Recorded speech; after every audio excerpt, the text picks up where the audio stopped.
It's time for another episode of the Shaun Tabatt Show, a podcast where I connect you with thought leaders from across the globe, dig into some of my favorite topics like personal development, marketing, spirituality, and pretty much any other shiny object that happens to catch my attention.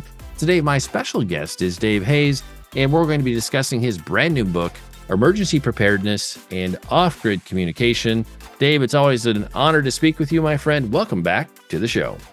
Shaun, it is good to be back on your show. It's been a while. It has been a while, but fortunately, when everybody you know is an author, everybody writes a book every 2 to 3 years, so there's always a chance for a follow-up conversation. However, I know some of my friends who watch and listen to the show, this is the very first time they are encountering you. So give us a bit of the Dave Hayes origin story. For somebody, this is their chance to meet you. What do they need to know? I am a retired paramedic. I worked in emergency medicine for 35 years. About the last 10 years that I was in emergency medicine, I was actively praying for my patients in my ambulance. And I saw a lot of people miraculously healed. I've written a series of books on physical healing, emotional healing, deliverance, hearing God's voice, various spiritual subjects. And I love writing. I've written 20 books to date. And my latest book, as Shaun said, is on emergency preparedness and off-grid communication, something that the Holy Spirit has been speaking to me about for the last 3 years. About 3 years ago, around the time of the 2020 election, the Lord started giving me dreams showing disruptions in cell phone communication, internet disruptions, and power grid disruptions. And this went on for about probably 6 to 9 months.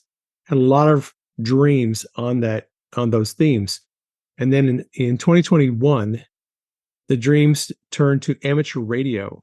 I had never been interested in amateur radio.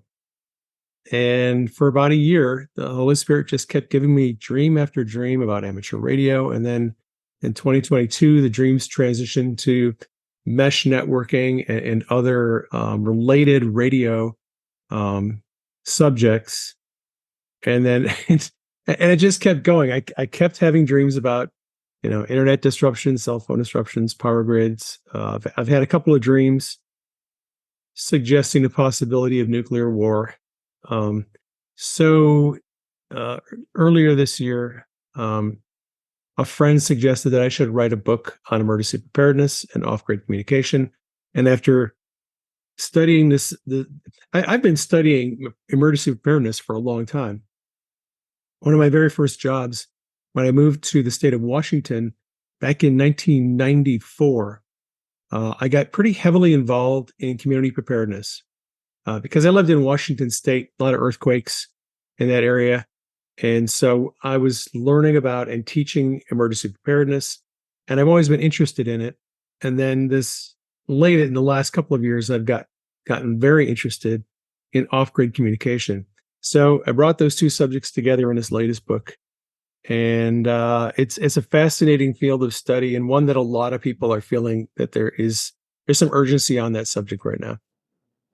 Well, and let me say, in terms of the more spiritual leaning books, as a guy who has worked in the charismatic publishing space for a decade now, Dave's books are some of the most accessible and just easy to read. I feel like, in terms of if I could recommend how-to guides for some of the topics you cover, your name comes up a lot. So if you haven't checked out any of those books, I highly recommend them. So go to Amazon, pick them up. I've enjoyed the ones that I've read. We've done a couple of interviews through the years. So if you go back and look at the show history with Dave, you can see some of the things we've talked about on the more spiritual side of Dave's book catalog, so to speak.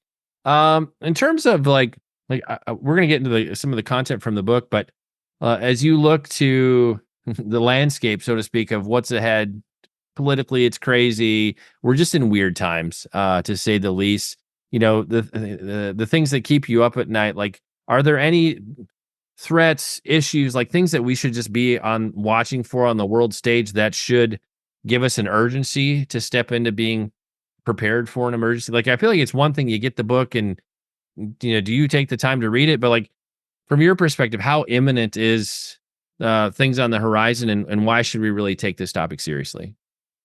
Well, one of the data points to consider is the number of warnings about cyber attacks that are being issued by agencies like Homeland Security, FBI, NSA, all the different three-letter agencies.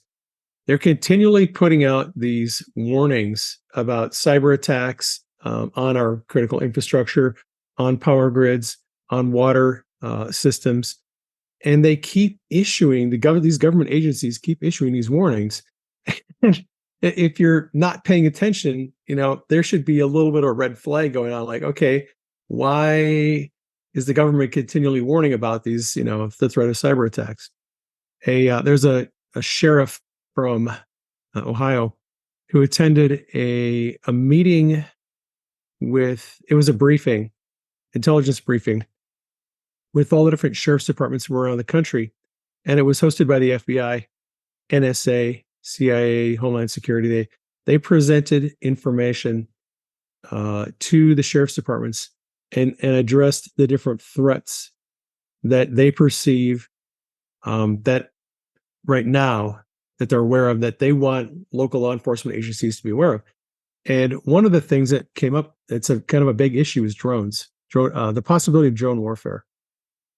This is not on a lot of people's radars, but in Ukraine, in Syria, in Iraq, and Israel, a lot of the militants who don't have a lot of money to buy Tomahawk missiles and expensive military hardware, they're using very inexpensive drones as weapons, and they're having a lot of very successful military campaigns using drones. And the sheriff was talking about how they're being warned by the FBI that they need to be very aware of the possibility of drone warfare here domestically.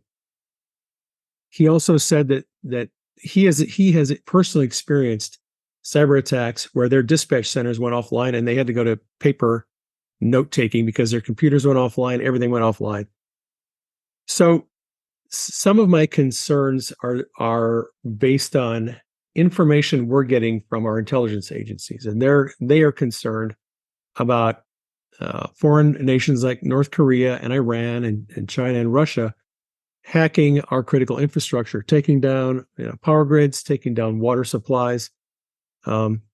He also talked about the millions of people that have been coming over the border through the southern U.S. border, and that a lot of these people there's a particular cohort within this large number of migrants, single Chinese men of military age, not married, no children, and they're traveling in groups away from all the other groups of migrants, and are not acting like the rest of the migrants coming into the country. And if you follow certain people on social media, they're reporting on this. There's a lot of concern that, and President Trump has expressed this. He has suggested that China is actually infiltrating our country with an army that is going to potentially start pulling off terrorist attacks. We've got people coming in from Iran, from Syria, from Pakistan, and no one knows who these people are, where they're going. And so those types of threats are out there on the horizon. A lot of people are talking about them. And those are just a few of the threats that I think we need to be aware of. And once you're aware of a potential threat, then the question is, what do you do about it? So in the book, the first half of the book is kind of broken into two halves. The first part of the book addresses common issues related to preparedness. So there's a chapter on how to prepare for natural disasters, whether that's hurricanes, floods, tornadoes, winter storms, mudslides, whatever your natural disaster is. I cover all of the most common natural disasters and steps you can take to prepare for those potential disasters. Then I go into man-made disasters. There's a chapter on situational awareness and mental preparedness, which I think is one of the most important chapters, because if you're not mentally prepared, to face a crisis. You can have all the gear in the world, but if you're not mentally prepared for what's coming, you can just get mentally worn down. You'll lose your will to fight. You'll lose your will to keep going, and you'll become a victim of the crisis. So I address, like I said, mental preparedness, situational awareness there, and then I go into the basics of preparedness. So, how to collect water and store water, how to store food, what kind of food should you put aside, alternate means of cooking food in the event that you lose electricity or you lose your ability to use a gas stove, right? So some of the basics of emergency preparedness: storing extra gasoline for your vehicle, uh, alternative sources of power using solar generators, the ins and outs of gas generators, propane generators, solar panels, and how they work. Actually, there's a section in there in the book where I talk about how, if you want to, how to inexpensively put together a whole house generator that will power your entire home, and how what that process looks like with either a gas generator or solar. So that's the first part of the book. And I address other things, the possibility of nuclear war, what the statistical likelihood is of surviving a nuclear war, depending on where you live, and some things you can do after a nuclear war to increase your chances of survival. There is a long chapter on first aid in this book because, well, I'm a paramedic, so I'm very interested in first aid. Lengthy chapter on first aid that covers a lot of common issues that you might have to deal with in a crisis. And then the book transitions into radio and communications. That's the second half of the book, where I cover everything from radios you can use just to listen for information in an emergency, how to gather information about the crisis, what's going on. And I know a lot of people don't have a lot of money, and some of the tips that I offer are very inexpensive. You can get radios that are relatively cheap. You can even use your car radio. Most people have an AM/FM car radio, and actually, an AM/FM radio in your car is a very good source of information in a crisis. A lot of people don't think about the fact that if the internet were to go down and your cell phone service were to go down, a lot of people rely on internet and cell phone for information. But if all of those capabilities were taken away suddenly, an AM/FM radio is a really good way to gather information about the crisis, the extent of the crisis, what's being done to mitigate it, what the issues are in your particular area. Most AM and FM radio stations have backup power. So in the event of a power grid failure, it's likely there's going to be some AM and FM stations on air in your area. And right, so I just go through in the communications sections, different ways that you can have access to information in a grid down situation. Then we go into UHF and VHF radios, portable two-way radios. Some you can use with a license, some that do not require a license. And then I go into the discussion of ham radio, the HF radios, where you can talk to people around the country or around the world. And the capabilities involved there, the expense. I recommend some options for radios and antenna setups. So how am I doing so far, Shaun?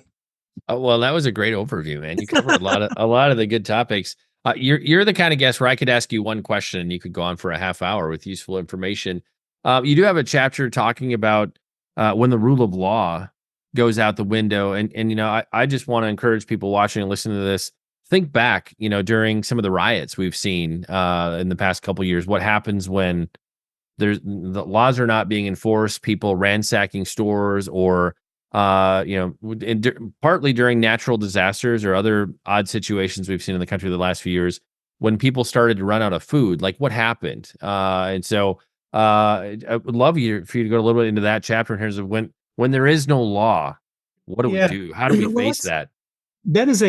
I think that's a real concern in the days that are coming, because it's no secret that this country is highly polarized politically.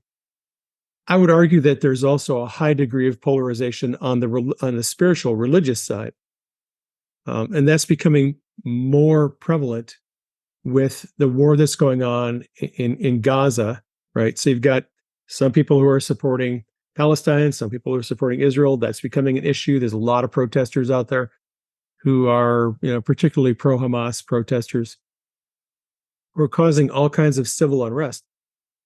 If we get into a situation where some of these people, for example, who are coming across the border, if they start pulling off terrorist attacks on urban areas or even rural suburban areas, terrorist attacks in certain areas is going to lead to potentially mass protesting, riots.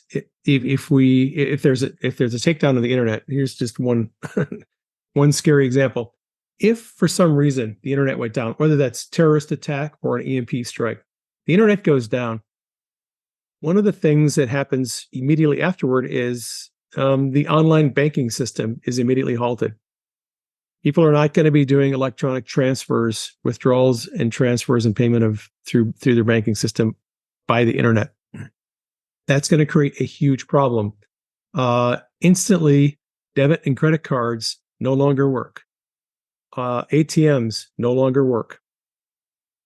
There's going to be people making a mad dash to their banks to try to make withdrawals. Then you're going to have bank runs. And within a day or two, the banks run out of money. And when people can't get their money out of their banks, they riot and they protest, and it causes civil unrest and chaos. In any kind of a situation like that, where you have mass civil unrest and chaos, there is a likelihood of martial law being imposed. And under martial law, there are certain rules that people need to be aware of.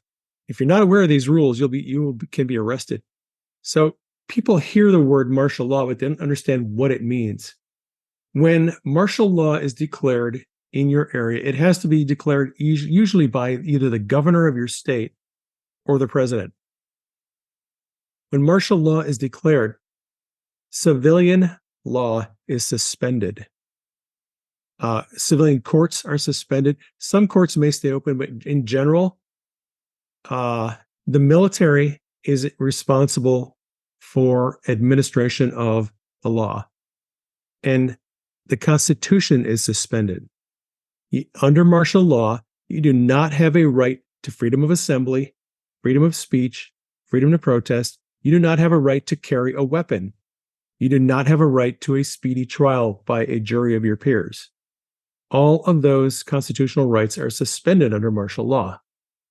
If martial law is declared and a group of people go down to the Capitol to protest and you go with them, and you're not aware that protesting is now illegal, you can be arrested and not even know why you were being arrested. So it's important to know what the rules are when we live under different law, martial law, or without the rule of law at all. If the federal government were to collapse, either through takeover by a foreign power or through domestic a revolution, where a bunch of millions of angry people go to Washington D.C. and burn the Capitol to the ground, and we don't have a federal government anymore, living without the rule of law is a very scary proposition. And there are certain things you can do and certain things you should not do that'll keep you alive and keep you out of jail when we're living without rule of law or under martial law. And that chapter in the book covers all of those issues. It's kind of a situational awareness thing where you need to be aware of what's going on around you, aware of the rule changes, aware of who's in control, who's in power, what you can and can't do, what might get you arrested or what might get you shot. So, wow. Well, on that encouraging note, no. I Well, know. again, I go think back to what we've seen over the past few years. Like we lived in Illinois during some of the COVID lockdown stuff, and the amount of powers even our city government was trying to give itself in terms of martial law, being able to shut down the city was quite horrifying. Like there was a lot of pushback from the community because they were trying to change some of the local laws. So basically, the mayor would have ultimate authority to do whatever they wanted, basically. Or you start thinking about, well, gosh, how many ways can I exit my city? If you live in a large city with a freeway, there's only so many ways often out of town. Like, could you get out of your city if you needed to? I mean, these are the sorts of things you really need to start thinking through. Or if you've ever I saw your finger go up. Let me finish this comment. Or if you've ever, like we went through a hurricane, 10, 15 years ago when we lived in Florida for a time. And it doesn't take a whole lot of time for people to run out of food, run out of gas. Like you go through a natural disaster where you all of a sudden lose all services.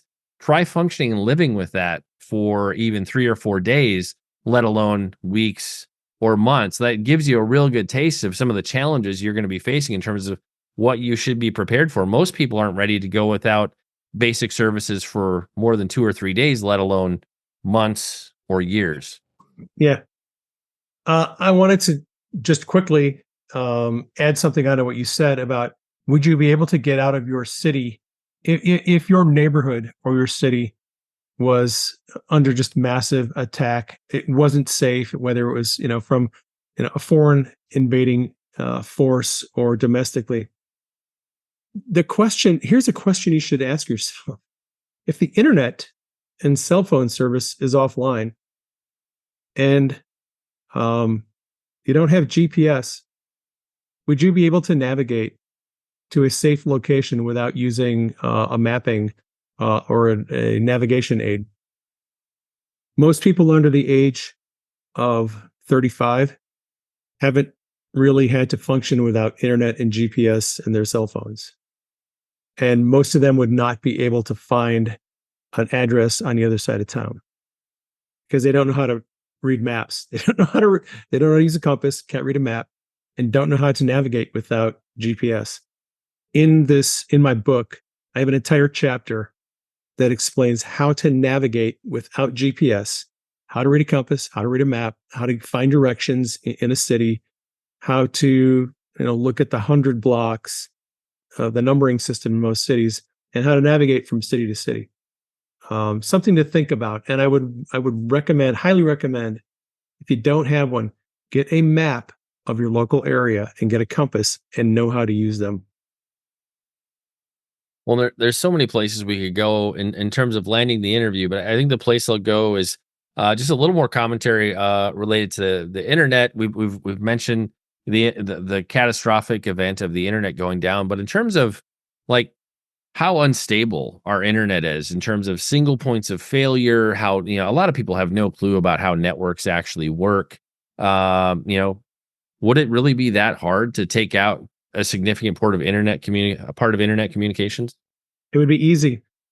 If they suddenly decided to just shut off Amazon Web Services, probably 85% of the internet would disappear.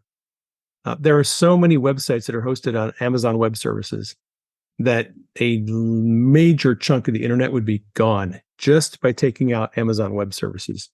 Here's another thing: content delivery network. So a CDN, a content delivery network, is a company that provides protection for websites and servers, protection from DDoS attacks, and CDNs help distribute website data to satellites, telecom companies globally. But there are only about 4 or 5 companies that provide content delivery network. Cloudflare is the biggest one. But if they took out 2 or 3 services like Cloudflare, that would essentially disable the internet for most providers. It's actually, although people say there's a lot of redundancy built into the internet, in a sense, yes, there is. There are a few weak points, critical failure points, where if something is taken out, it would pretty much disable the entire network. Well, I even think of if you break DNS services or other things where no most of us don't know the IP addresses of the servers we're trying to access on the internet. I mean, even breaking some of the basic protocols that allow DNS and email to function. If all that stuff isn't talking back and forth, nothing's working. Messages aren't getting through. Communication is just going to fail in a massive way.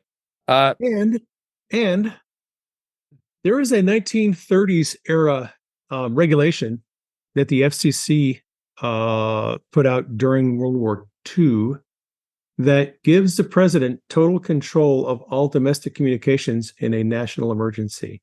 It's called the Internet Kill Switch. And the White House literally has the ability to shut down all domestic communications if the president deems that it's necessary in a national emergency. They could literally shut everything off manually if they wanted to.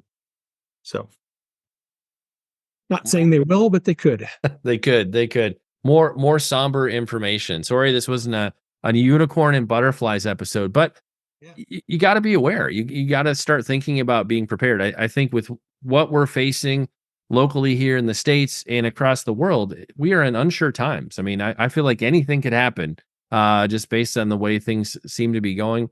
In terms of reader takeaway, how you hope you've challenged or encouraged or moved somebody with the book, like, what's the call to action? You're like, pick up this book. This is what you need to get out of it. The call to action is pick up the book, Emergency Preparedness and Off-Grid Communication. And the book is broken up into many chapters, and I keep everything at the most basic level possible. Not that I don't provide helpful information, but I try to explain each concept in terms that anyone can relate to. If you have no experience with radio, you have no experience with preparedness, the tips and suggestions in the book give you some very practical things that you can do, simple steps. A lot of them are not very expensive. And I would suggest, don't just get the book, but start putting some things aside. If you haven't done anything yet for preparedness, put aside a week's supply of water, put aside a week's supply of canned food, get an extra can opener, have a little a cook stove that you can use as propane fire that you can as an alternative source of cooking and heat, and just start doing little things to get yourself prepared. Maybe buy a Baofeng radio and go on Repeater Book and program in your local amateur repeaters so you can listen to the hams talking on the repeaters.